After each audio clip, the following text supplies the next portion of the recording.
Je m'appelle Lucie Délin, j'ai 17 ans, je fais du ping depuis presque 4 ans maintenant et ça fait à peu près 2 ans que j'ai passé le diplôme de juge arbitre.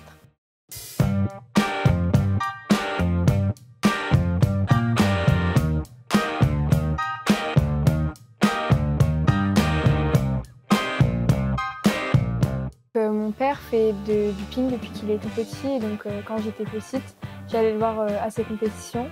Et donc après, avec ses amis, il a décidé de reprendre le club de Montion. J'ai voulu tester et ça m'a plu et j'ai aimé.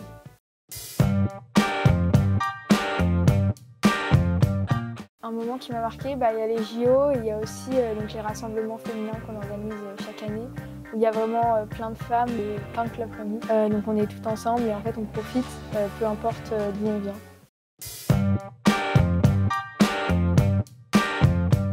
Oui, moi je pense que ça peut me manquer parce que c'est important de se voir à travers une femme dans le sport qu'on pratique.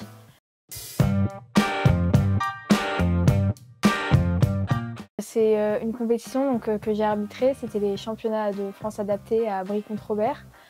Il y avait plein d'arbitres, il n'y avait pas beaucoup de femmes, on devait être peut-être 5. En fait, on a passé des très bons moments, voir les joueurs, que les handis, mais que ce soit qu'ils aient des problèmes mentaux ou physiques, ça se voyait pas du tout. Ils étaient tous ensemble, ils profitaient et ils faisaient le même sport et c'était beau à voir. Je les ai arbitrés, tout le long du match.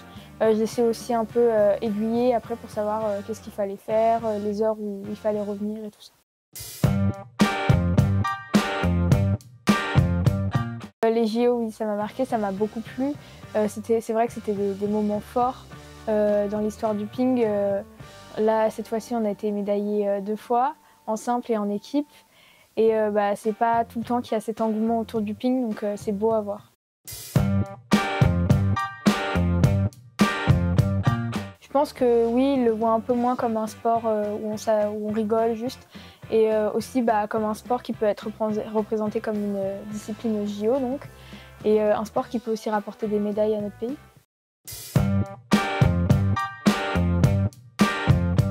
Donc au début, j'étais au club et j'aimais bien arbitrer les joueurs et les joueuses. Et j'ai vraiment aimé. Il y a eu ce moment où j'en ai parlé avec mon papa et où je lui ai demandé pour passer la formation. Donc c'est une formation qui se déroule en 3 étapes. Donc on a une journée où on nous explique, on nous apprend les règles et tout ça. Après, il y a une journée qu'on appelle la théorie. Donc c'est un questionnaire qu'on va remplir avec des questions qui ont été évoquées pendant la journée où on nous l'apprenait. Et ensuite, il y a une journée qu'on appelle pratique. Et donc en fait, c'est un examen où on arbitre toute une journée d'arbitrage. Après, on est évalué aussi et à la fin, on nous remet ou non le diplôme d'arbitre régional. En soi, après avoir suivi la journée de formation, les questions, elles sont pas compliquées, elles ont déjà été évoquées et c'est plutôt simple. Mais alors sans la journée de formation, oui, ça devient plus compliqué. J'aimerais bien passer plus de diplômes parce que ça permet de vivre des beaux moments, d'assister à de beaux matchs et de faire des belles rencontres et de voyager dans des jolis endroits. J'ai pas encore arbitré de gens de mon âge sur les compétitions, mais plutôt des adultes.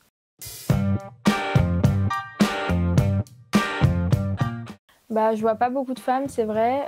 J'ai pas beaucoup arbitré avec des femmes, mais pour autant je me sens pas exclue. Mais c'est vrai que ce serait bien qu'il y ait plus de femmes. Ça permettrait aussi encore à d'autres de venir et d'augmenter aussi notre taux en tant que femme arbitre. Déjà, voir des femmes arbitrer, ça peut leur donner envie. C'est vrai que c'est un point important. Après, j'ai pas forcément d'idée, mais c'est la visibilité, il faut vraiment leur donner envie. Donc faut pas hésiter à nous rejoindre parce que c'est vrai qu'on passe vraiment des très très bonnes journées et qu'il n'y a vraiment pas de problème au sein des équipes.